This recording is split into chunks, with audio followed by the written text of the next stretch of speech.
Welcome to State of Mind, Being Human and Living Well, broadcasting on KSQD Santa Cruz, 90.7 FM, and live streaming at ksqd.org.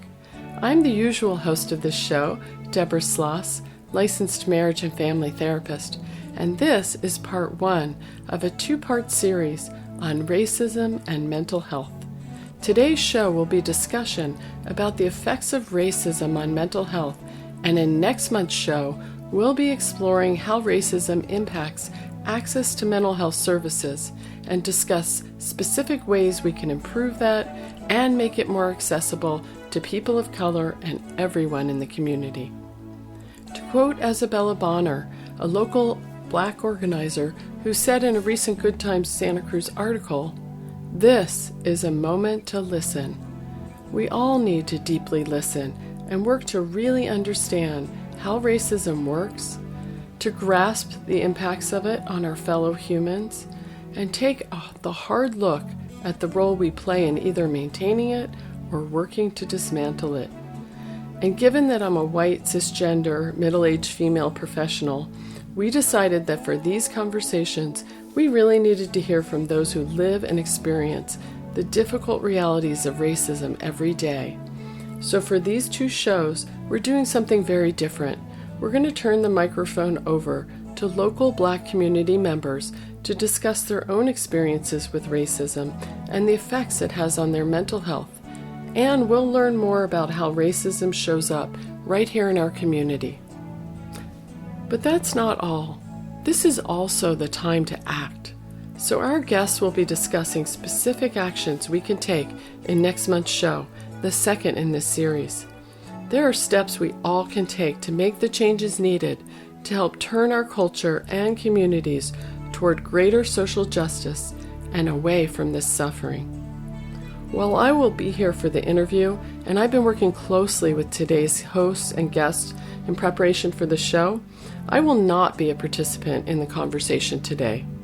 Instead, I will be listening, along with you, trying to stay as open as I can and working on noticing and calming any of my own defenses that may arise. I invite all of you to join me in listening deeply while keeping our hearts and minds open. Like recent shows, this show is being recorded in the midst of the coronavirus pandemic, and all of us on the show today are recording from remote locations. We ask for your understanding about any sound quality issues that are likely to arise. Let me introduce you to your guest host today, Gail T. Borkowski, a middle-aged African-American woman born and raised in the Midwest and California. She's lived in Santa Cruz since 1984. Gail has a degree in broadcast communications from San Francisco State University and volunteers as programmer DJ for the Heritage Gospel Uplift here on KSQD on alternating Sundays. Gail's a caregiver, mother, wife, sister, and auntie. She worked in city and county government for 33 years. As an avid supporter of the performing arts, she looks forward to the time when the theaters reopen. And as a woman intensely aware of systemic racism and the mother of young adult children, she's committed to actions and supporting alliances to make this a better world. I can't help but give a plug here for Gail's Heritage Gospel Uplift show, because it's one of my favorites and a guaranteed soothing and uplifting experience every time. Welcome, Gail. Thank you, Deborah. This show is a result of conversations and discussions that occurred after the killing of George Floyd and the Black Lives Matter protest actions here and around the world, as well as a desire to highlight the impacts and effects of systemic racism on the mental health of the Black and person of color communities. Given the events of the past month, we hear the call to recognize racism inherent in our communities and daily lives. The impacts of racism on the mental health of Blacks and people of color is real. Racism is defined, as the dictionary says, as prejudice, discrimination, or antagonism directed against a person or people on the basis of their membership of a particular racial or ethnic group, typically one that is a minority or marginalized. The existence of racism in our daily lives challenges identities, Black-white relationships, racist versus non-racist rhetoric, and the stark realities of what has and has not changed in race relations here and beyond. Listening is key and an early step to change and growth. Change doesn't take place in a vacuum and requires engagement and participation. I invite you to listen with open hearts and minds to this discussion about racism and the effects it has on mental health, specifically for people of color in this community. As you listen, I invite you to reflect on the question, why should you care? But first, let me tell you a little more about my guests. Lisa Lehua Taylor is a transracial adoptee who moved to Santa Cruz from the Big Island in 2004. She is a professional vocalist and early childhood educator. Moving from one place where she was one of the only Black people around, and as a teacher, she received many questions from her preschoolers about her skin color. Lisa has realized that trying to implement an anti-racist curriculum here in Santa Cruz has proven to be a real challenge. This has led her to make the decision to focus her future attention and efforts on anti-bias education. Joy Flynn is a local activist who organized the first peaceful action in the county in response to the killing of George Floyd, which received national attention.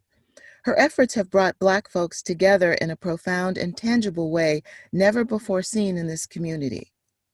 Joy, along with other Black community members, have worked and continues to work with government officials on police reform. Joy is a founding member of the Santa Cruz County Black Coalition for Justice and Racial Equity, which recently worked with county supervisors to declare racism as a public health crisis. Amazing. She currently serves as a Second Harvest Food Bank board trustee and is a friend of the Walnut Avenue Family and Women's Shelter. Dr. Robert Barti is a licensed clinical psychologist with over 25 years of experience. One of his early influences in psychology was the father of a childhood friend. This friend's father, Dr. Robert Williams, was a founding member of the Association of Black Psychologists, established in San Francisco in 1968. Dr. Barti studied psychology with Dr. Williams at Washington University in St. Louis, Missouri. This experience led to focusing on positive aspects, strengths, and resilience of Black clients and understanding the pervasiveness of overt and institutional racism on Black health, mental health, and the Black experience. Throughout his career, Dr. Barti has taught courses, led workshops, and seminars on Black psychology and diversity issues in mental health for both students and professionals. He retired from the University of California at Santa Cruz in 2010. He currently has a private practice and works part-time for the Family Service Agency of the Central Coast. Welcome, and I so appreciate you all being here today. And one thing that I want to add at this point is that the group of us here, we are not here to say that we speak for all Black folks everywhere. We are here as individuals, but also as part of the community. And we are voices that are sharing our experiences, and all of these voices have value and bring something very unique and special to this movement. So let's get started. Robert, can you give an overview of the various levels at which racism operates? When we talk about, say, for example, on the individual level, systemic and cultural, and if you can, provide some brief anecdotes or examples of how this might impact people. Hey, thank you, Gail.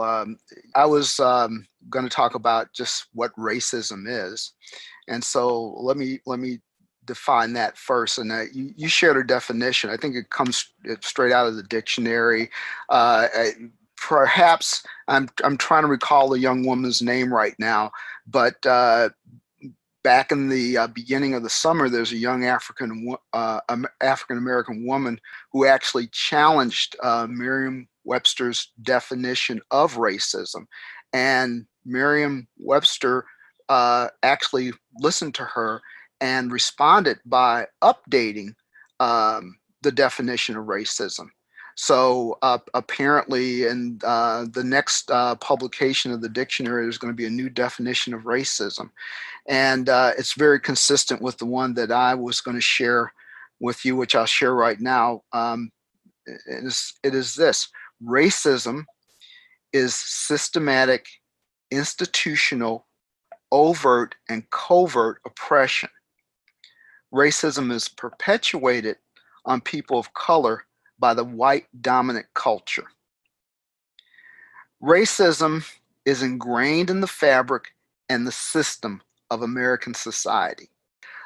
If you think about it in those terms, it affects us from the moment we wake up to the moment that we go to sleep, and it may even affect us. We can look at the case of Breonna Taylor while we are asleep. You know, it is pervasive. There is, I think, if we allow ourselves to focus on this, we can see very few opportunities or moments in our experience where we can divorce ourselves from the effects or the impact of racism on our lives. Thank you, Robert. You touched on this already a bit. My next question was, when we talk about racism here in the United States, who's generally affected and how? And you did talk about that. Can you expand a little bit on how this impacts the people, people of color, in terms of, can you give any antidotes about that in terms of the impacts of racism and this definition, the definition of racism? Okay, I guess we can look at probably the most glaring or overt impact of racism that brought us all together for this talk, and that was the murder of George Floyd. That is straight up the result of the institutionalized racism in our culture. So we can be murdered, we can be marginalized, we can be denied employment, we can be offended, and people can act as if that offense has no merit or no basis. So there are just lots of ways in which racism has an impact on us in terms of our own, you asked about our own personal lives, discrimination in educational opportunity, discrimination in the workplace, discrimination while going shopping. I mean, I'm looking at the panel and I say, how many of us have not walked into a retail establishment and been followed?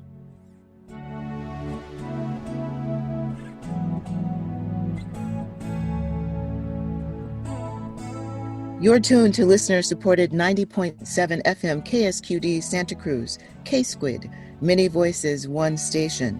And this is State of Mind, Being Human and Living Well. I'm Gail Borkowski, your host today, and I'm here talking with community members, activist Joy Flynn, educator and musician Lisa Taylor, and psychologist Dr. Robert Barty about the mental health effects of racism. We will be hearing about their own personal experiences and insights gleaned from their work and communities. Stay with us to learn more, and we'll be back right after this brief message from our underwriter. KSQD thanks Family Service Agency of the Central Coast for supporting this program. Family Service Agency provides counseling and support for people of all ages facing life crises and challenges. You can reach them at 423-9444 to see if they can help you. Thank you, Family Service Agency of the Central Coast, for supporting KSQD 90.7 FM. Now back to our interview.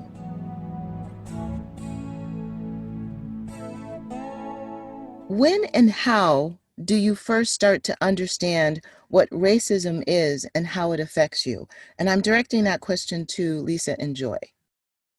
Lisa, do you want to start? Sure.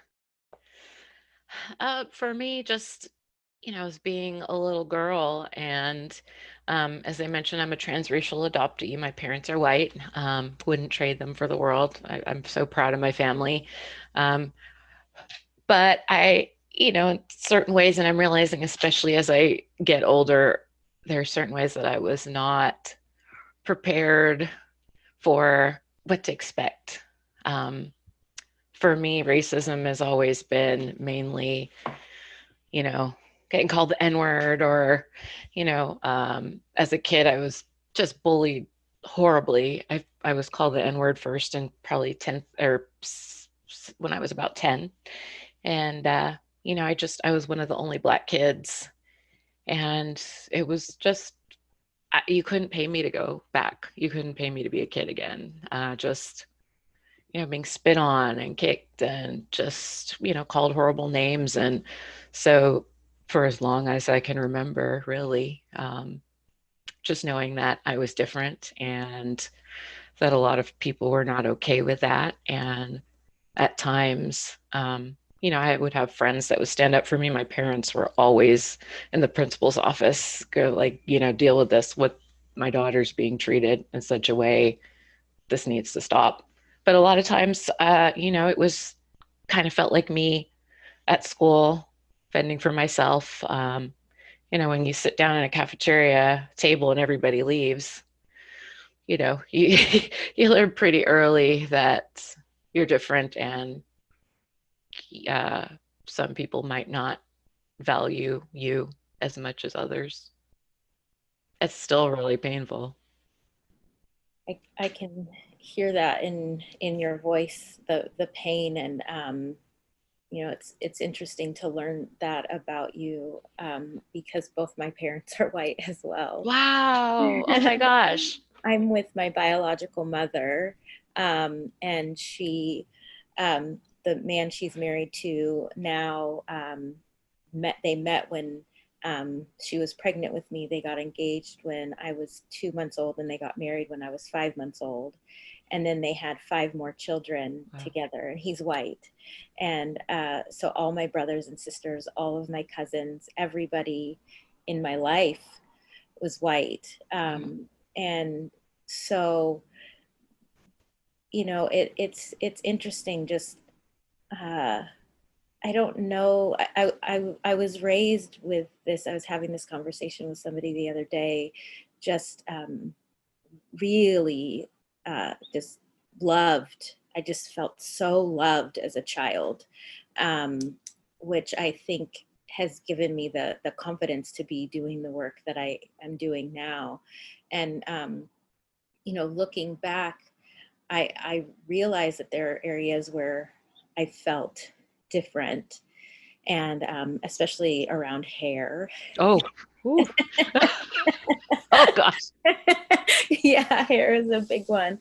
But just how I was treated, not having anybody to, I guess there was this, I guess, sense of being gaslit for a really long time, and not having anybody to bounce feelings off of like, is this really happening? Yeah. And not having anybody to look up to that looked like me, and then having that feeling of never making the mark, never being enough. I had this, I think I was maybe in the 3rd grade, where these 2 boys called me the N-word, and I didn't know what that was. And I told my parents about it. And then they were in the principal's office, and, the boys apologized, and, we went on through the 8th grade together, and are, fine now. But I never knew what that was, or what that meant. And then when I was in the 4th grade, I remember out playing with, so I'm an Army brat, and we lived in Korea, and that's kind of when I really started seeing more Black people in my life, when I was on the Army base. And I was playing with this little boy, and I said something about my dad, and he said, "That's not your dad." And I was like, "What are you talking about?" And we never talked about race in my family. I was just raised with this abundant amount of love. Um, I think it's hard for my parents now, and my family, my brothers and sisters now, to kind of understand how invisible I'm feeling now, and how invisible I felt growing up, and how I had to kind of I didn't feel like I had permission or the space to explore my Blackness, and that if I did, it would be disappointing or hurtful to them, as my parents who love me so much, that they weren't giving me enough. Thank you. Thank you. And just to contrast your two experiences, I was born in St. Louis, Missouri. I knew I was Black by the time I was 3. Now, I didn't know everything that meant, but I knew that being Black somehow made me different. And it wasn't until as I got up in the world, and of course I was in a Black environment primarily, but so there was a certain awareness of Blackness, this Black community, what that meant. Dr. Barty, you see things through a theory of racial consciousness development lens. Can you briefly describe that framework for our guests and listeners? Most of us are in this world, and we really aren't thinking about necessarily our racial identity. Um, we come from families where racial identity may have a high salience or low salience, and I think that's basically Lisa and Joy. Their experience was in a family that racial identity was not a primary concern. Maybe even they were encouraged to think of race as being uh, all inclusive or non-existent, that's not an issue at all to be non-racial in the world. And then what ends up happening, according to Cross's model, that we're comfortable in our identity until we have a specific episode or experience. It's called an encounter experience. And this destabilizes us, and then it causes us to start to think about our racial identity. It may even get be so traumatizing that it causes us to retreat, to deny our racial identity, so to speak. Um, Typically, though, in Cross's model, what happens with most people who go through this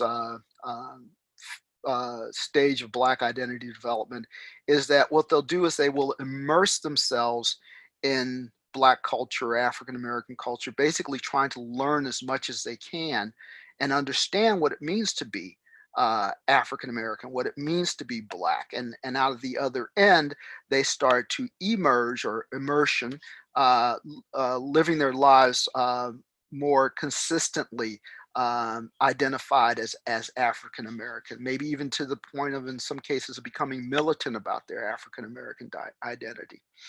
The next stage, because you can't stay in either of these two stages. Encounter is just an experience or an episode that occurs.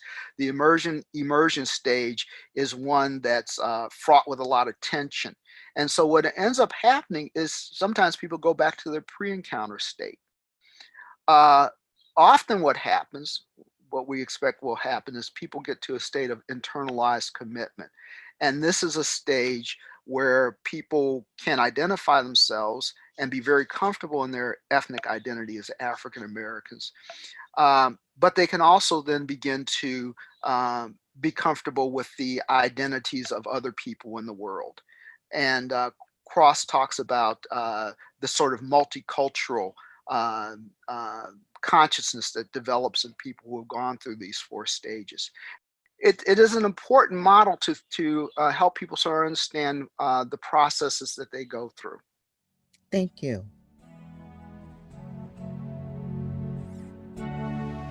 You're tuned to listener-supported 90.7 FM KSQD, K-Squid, and this is State of Mind, Being Human and Living Well.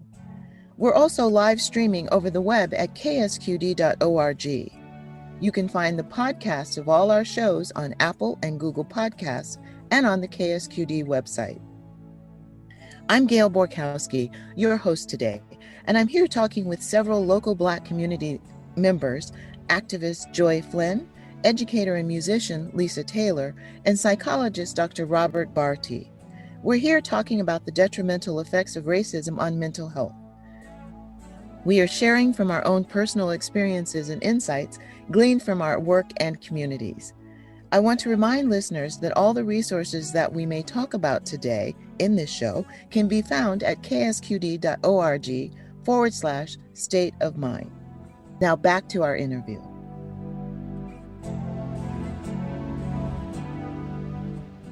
Let's now talk about the impacts of racism on mental health, specifically in the Black community.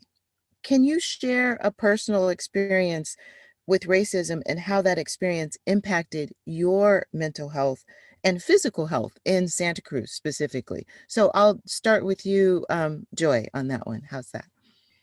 I guess, most of my life I moved here when I was 3.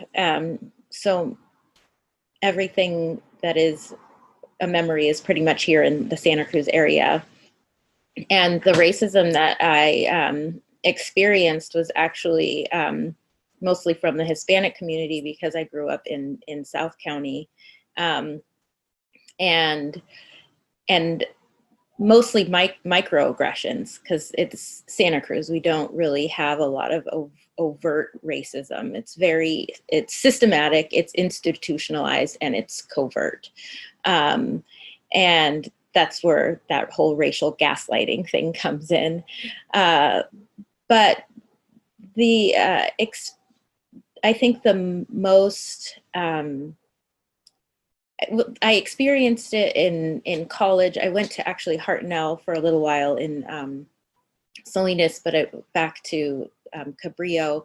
It was actually from Black people because of colorism, and then when I went to San Jose State, I was like, okay, I'm going to try to join a BSU. I'm going to try to pledge for a Black sorority. And anytime I would approach any members to inquire or get information, I was not received. So a conversation wasn't even talked about or wasn't even entertained. And Lisa. This was one of those realizations that I had when I first started talking to Deborah and getting ready for the radio program. I was really wrestling with whether I could stay at my current job just due to things that I had experienced there. I was there for 5 years. Just different little things that happened to me there. I hadn't even been there a year. One of the little girls said to me, we're sitting eating lunch, and she looks up at me with these big eyes and says, I think Black people look like monsters. And I'm going like, so I'm new to teaching. I was still in the, oh gosh, how do I deal with this? I'm not a parent, so I don't want to feel this way about it. I haven't had a lot of education yet, so I don't want to feel that way about it. But I just looked at her and I said, but I don't want to be a monster. I sounded like Seinfeld. I don't want to be a monster. And, I went in just to get support from my boss and the director. And they looked at me and they said, I was really just needing a hug. And they said, it's not about you though. And you have to look inside yourself and figure out why that triggers something for you. And I was just thinking, because I'm a Black person and I've faced comments like that my entire life. And here's one of these precious children that we think don't think about color. but we think they're brilliant at everything else, but for some reason they don't see color. Saying this to me, and I'm a teacher, but I'm also a human being, and it really upset me. And I just received really no support. And when I talked to the kid's mom the next day, I apologized through the entire thing. I just want to tell you, your child said this, but I love your daughter. She's wonderful. I'm really sorry. I don't mean to make you feel bad. I apologize through the entire thing. I didn't just say, hey, here's something that your child said. You might want to talk to her a little bit about it. I apologized because I felt guilty for making her feel bad about something her child said. And so a couple days later, she came in and just said, hey, we had this talk and I told her that we're all the same, blah, blah, blah. And I just said, well, I don't want to tell you how to handle things as, with your child, but I really like to celebrate our differences. I like to, put our skin colors together and say, wow, isn't it beautiful that we're all different? So let me give Dr. Bartia a chance to weigh in on this as well. What we are experiencing here, what we're hearing here, what we're seeing here is the tip of a very large iceberg. And so in response to that, real briefly, African Americans, Black people, just like any other people, have issues of good and negative mental health. What has happened is, because of racism, it is the thing that is attached to our psychic lives, our mental health. And so one thing I'm going to clearly say, that I'm sitting here looking at and hearing two very capable, able, on the surface, very mentally healthy African American women, Black women. And what that speaks to me about is something that is also a part of who we are as Black people in America, our resilience. That we have come through some of the most unimaginable processes to get to where we are today as a people. And that gets manifested in us individually. So I remember the all of the episodes and insults that happened to me in my life, and here I am today. I have survived. And so I guess ultimately that's what I liken a lot of these things to, is surviving abuse that's heaped up on us on a frequent, sometimes more frequent than not basis. And many abuse survivors get through and they function very well in the world, and it is not an issue for them. Some abuse survivors manifest that abuse throughout every aspect of their lives. And so I think of a continuum. From being on one end of the continuum, you went through horrendous abuse and there's no evidence of that, to the other end of the continuum, you can't even get out of bed to start your day because of that experience of abuse. And most of us fall somewhere in the middle. As we look at mental health in the Black community and the person of color community, how do you see our allies being able to walk with us and to talk with us and to be with us in spaces that we share versus all Black spaces that we can create that offer a certain level of safety or a different kind of safety than being in integrated spaces, so to speak? So I guess that's two questions, but I'm hoping that makes a little sense. So again, I'll rephrase it again.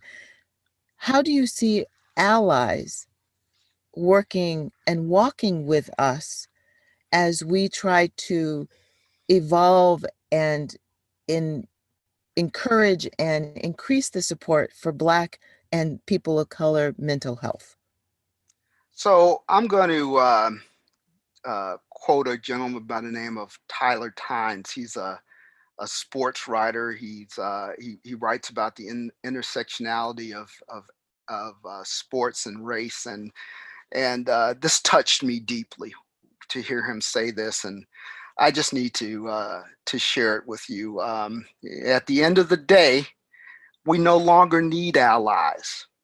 What we need are accomplices in our fight towards Black liberation. So, what can we do about Black people's mental health? Is really, it is on white people to get busy. I will share a personal story with you. I think that's kind of the gist of what we're supposed to be getting at. And I'm coming from a practitioner background, but I do have personal stories, and so I'm going to share this personal story with you, real brief. But when George Floyd was killed, I, I have a couple of dogs I have to walk, and the next day I was out walking my dogs, and I turned the corner, and there was this sign that said, my new neighbors had moved into the corner house, by the way, and two white females, and they had a huge sign on the corner of their house that said Black Lives Matter, and then they had another sign also going into more detail about the importance of racial justice. And I got to tell you, I felt a sense of joy, liberation, uh, uh, I was so uplifted by seeing that sign that these two white women would put on the side of their house when, predominantly white community, nobody else is talking about this. Nobody else is, bringing attention that this is something that needs to be dealt with on a serious basis. This is right at the very beginning of the murder of George Floyd. So that's what I think we really need. Is we really need to there's a writer. She wrote the book White Fragility, Robin DiAngelo. I think many of you have heard of her and aware of her. I just recently read her book. I would have put that in as part of my references and resources. But I say get that book. Engage in social justice, engage in change. That's the most salient thing, the most important thing that can be done to help Black people's mental health. Is for white people to get busy dismantling this deeply entrenched racist system. And Joy, what would you add to that? I love that word, accomplice. I love that word. It's so, because I've gone from ally to amplifier. I've because amplifier is an action word, so I kind of switched during the movement to that word, but I'm definitely going to switch to accomplice, because that is it right there. And it also gives the idea and vision of partnership, and to speak to how you felt when you turned that corner, when you saw that flag. Anytime I see that flag, there's like a release that happens. Like, oh, I'm seen. It takes that shroud of invisibility that I wear, that I feel is just over me all the time, and it takes it off, and it is such an amazing feeling. These are things that acknowledge what is going on, and the acknowledgement, even just the simple acknowledgement with humility and without defense, is unimaginably soothing for this Black soul during this time. And for my my Black counterparts, we're the walking wounded. We know we're hurting. We know we're suffering. And so it's good for us to be with one another, because we don't have to say anything. We just know it. And there is power in that. But we can't be for one another what we need, because we are all suffering so much. So we need those accomplices to come and tend to our wounds and to heal and make it better. because it's not our job anymore. It's not our job anymore.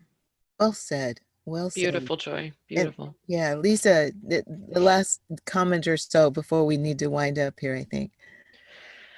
For me, I also love accomplices. I had to write that down. You know, the morning of the Breonna Taylor verdict, I got a really nice text from an accomplice, and through this time, I have just gained such a support system from accomplices that have written me and just said, "Hey, I just want to let you know that I love you. You don't have to, I don't even want to ask how you're doing. I feel weird even asking that because so much is going on. You don't have to even respond. Just know that I'm here. I love you. I'm teaching my kids." That really means a lot to me when people say I am actively working on making sure my kids are anti-racist. So, Joy, we understand that you've recently participated in the effort to declare racism as a public health emergency here in Santa Cruz. Woo, girl. Can you tell us about that process and what it will mean for the community? And how did you get to this place of being able to even recognize that and be able to say to people, we need to call this what it is and call it out and name it for what it is? Go for it. Tell us. Well, I will do my best. So it was years in the making and days in the making. And a lot of it is a testament to my deep commitment and love for my community and the connections that I've made and the work that I've done, just within the school system and volunteering and being on the board. And then just being the daughter of my parents who, have been giving back to this community for so long. But in reading all the content that comes at us, I read how the employees of the CDC were calling to the CDC to declare racism as a public health crisis. And I was like, that makes so much sense. And it just made so much sense without really being able to articulate it. So then I had to kind of uncover it. And then before the coalition had its name, we were meeting pretty regularly and talking about ideas. And I brought up this concept, and the people on the call got it. And it was kind of just like this spark. And I will say that Brenda Griffin, who is the president of the local chapter of the NAACP, she like grabbed onto it and was like this. And we as a coalition were putting together an email to the Board of Supervisors, the county Board of Supervisors, basically with an ask and an expectation of what we needed as the Black community moving forward. And this was one of the things. Policing, police reform is another. And so, we emailed the County Board of Supervisors with this list and, got a response back from John Leopold, Supervisor Leopold, who I must say is been an accomplice. He's been really proactive in reaching out and working with the Black community.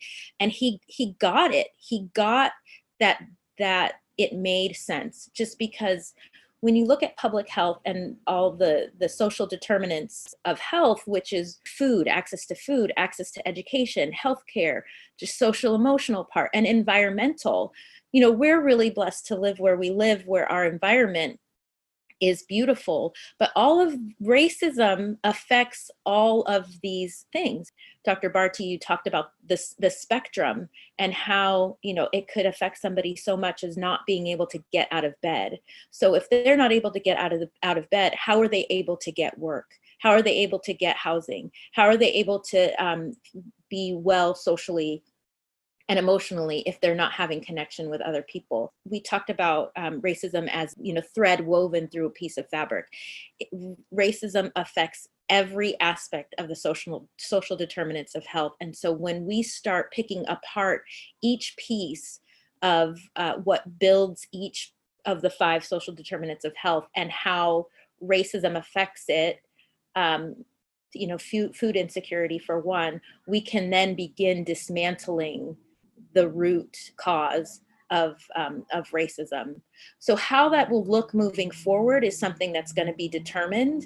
The fires actually have kind of put a slow to the moving forward of some of the things. I am working with a group of people with John Leopold to start those discussions on how we can start dismantling from that aspect. So it's a really big win. Thank you so much for bringing it up.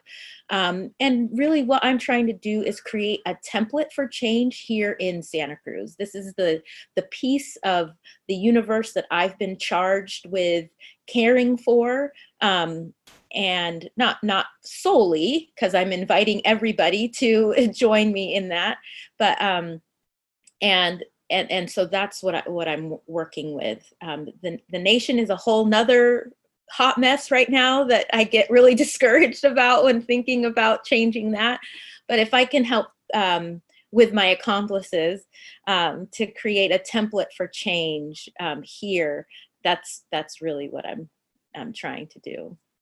Great. And that makes me happy, and that helps my mental health, right? Thank you. So, That's great. Yes, for all of us.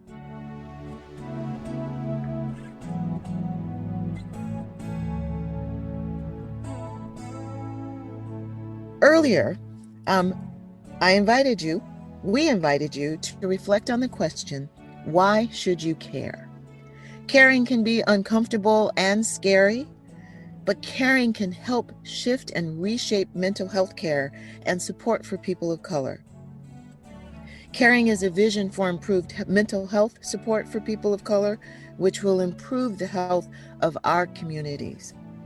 Caring, listening to understand, and committing to your own shift is forward momentum.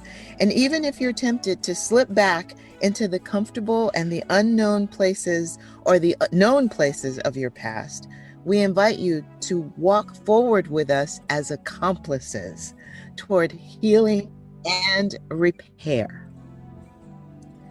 All the resources you've heard about and more that were suggested by our guests can be found on the post for this show at ksqd.org/stateofmind/. And we'll be back right after this brief message from our underwriter.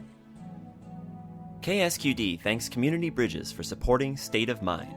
Community Bridges offers no or low-cost mental health counseling and access to essential resources that bring stability and hope. More information at communitybridges.org. Thank you, Community Bridges, for supporting community radio, K-Squid 90.7 FM. Now back to our interview.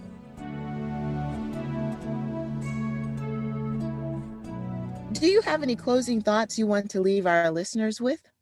Lisa.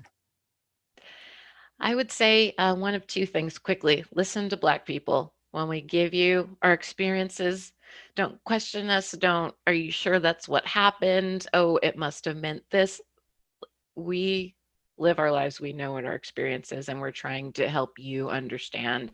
And hopefully that'll help you become better accomplices.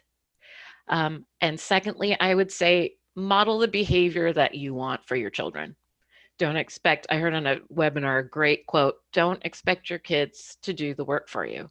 If you want your kids to have a diverse, multicultural group of friends, look at your group of friends. Do you have the same?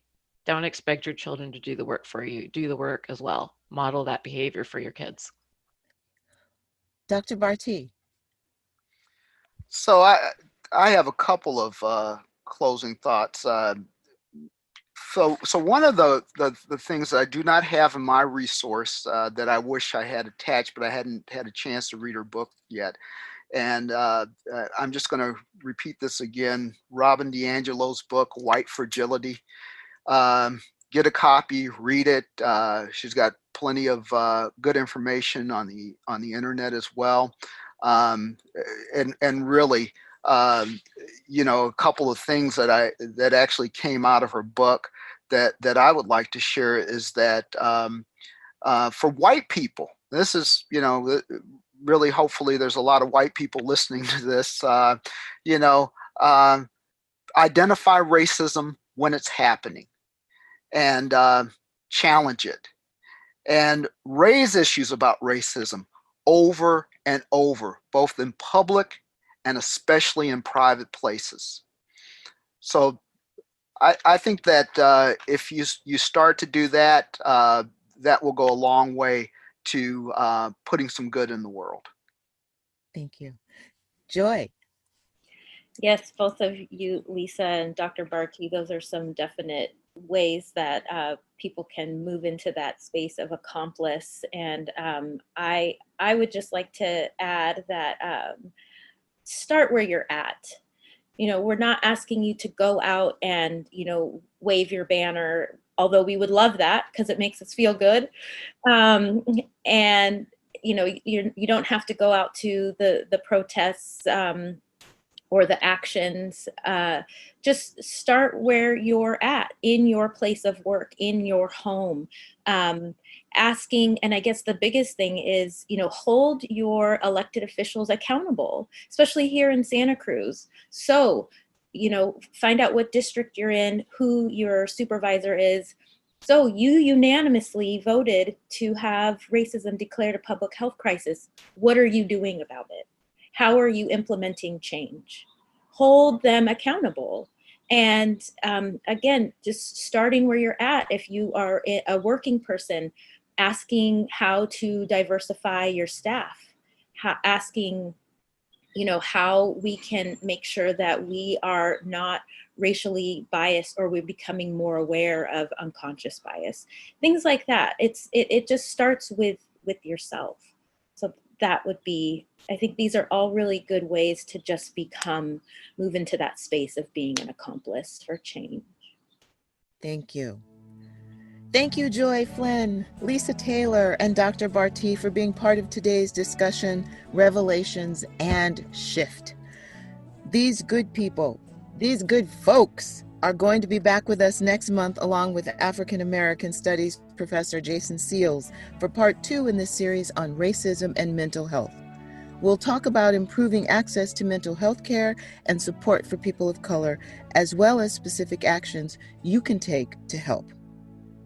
As I mentioned earlier, change doesn't take place in a vacuum and requires engagement and participation. So now we invite you to share. If you experienced or are experiencing a shift or not, let us know what's changing for you and why. Just give us a call at 831-824-4324 and leave a 1 to 3 minute message with your first name and your comments. Alternatively, you can email us or record a short audio file on your phone and email that to deborah.stateofmind@ksqd.org. And now, we heard from another community member about his experiences of racism and how you can help be part of positive change.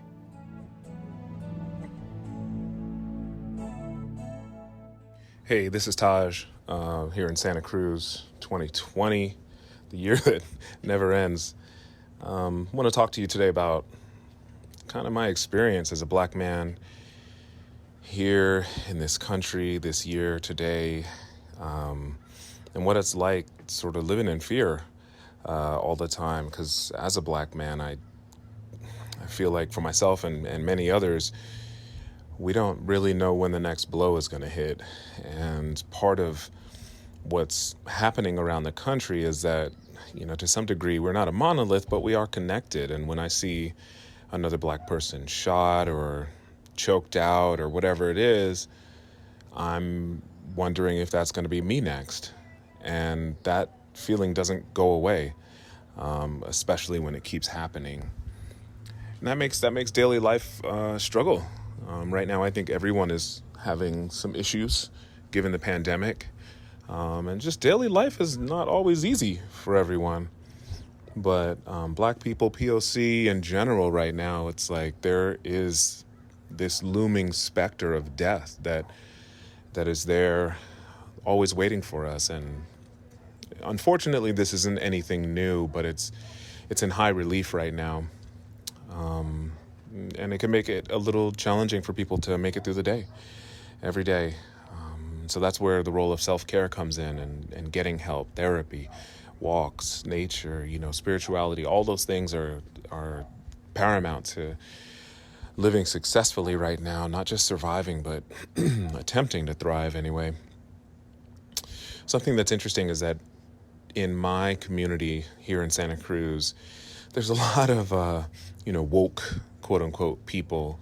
But something that I'm finding about folks who claim themselves as woke is that just like anyone else, it can be hard to act sometimes and to actually do things that are outside of ourselves. It's so important to grow within ourselves and be more knowledgeable about our inner workings and how everyone else works. But also there is this thing that occurs right now. Black people we're on the ropes, and we need our allies, our community to stand up on our behalf. We're not asking you to come in and be our saviors, but when you see something that's being said to a black person or person of color and it's not right, don't make us have to stand up and fend for ourselves. Be beside us. And that's within yourselves. Challenge yourselves, and then also with your community. I don't care if it's your friend, your father, your mother, whoever it is, but I've seen a lot of instances and experienced instances where I'm having to say no thank you to conversations that people try to lure me in and bait me to discuss what is for them a cerebral exercise, and for me is life and death. This is on my mind constantly from the moment I wake up to the moment I go to sleep right now. And it's challenging enough, so help us and collect your people. Be with your people, please. Thank you. Thank you, Taj, and thank you for joining us today. This is Deborah Sloss, and I want to say a huge thank you to our guest host today, Gail Borkowski, and to our other show guests. And thanks to you for joining us here on State of Mind, Being Human and Living Well. To hear more conversations about mental health and wellness here on California's Central Coast, join us on the first Sunday of every month from 6 to 7 p.m. right here at K-Squid 90.7 FM. Special thanks to Jeannie Baldzikowski for audio production and to Jennifer Young, who assists with research and outreach. And thanks to acoustic guitarist Adrian Legg for composing, performing, and donating the use of our theme music. You can find all the podcast episodes of this show on our ksqd.org website by typing State of Mind in the search bar, or subscribe and get them delivered directly to your listening device on Apple or Google Podcasts. You can also listen to any of your favorite K-Squid programs through your home smart speaker just by saying, "Play KSQD" on TuneIn. This is listener-supported community radio, so that means we want and we need to hear from you. If you like this or any previous State of Mind episodes, please help the shows get found and heard by more listeners by leaving us a rating and a review on Apple and Google Podcasts. It really does help. This is KSQD Santa Cruz. Just remember, 90.7 FM, K-Squid, your ink spot on the dial. Stay with us.